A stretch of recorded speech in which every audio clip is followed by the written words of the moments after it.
আল্লাহকে যারা এসেছে ভালো, দুঃখ কি আর তাদের থাকতে পারে?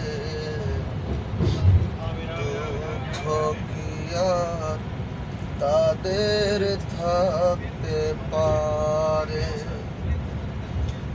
যারা লয়েছে মুখে কোরআনের বাণী, লয়েছে মুখে কোরআনের বাণী, হতাশা কি আর তাদের থাকতে পারে? দুঃখ কি আর তাদের থাকতে পারে? আল্লাহকে যারা এসেছে ভালো, দুঃখ কি আর তাদের থাকতে পারে? কষ্ট কি আর তাদের থাকতে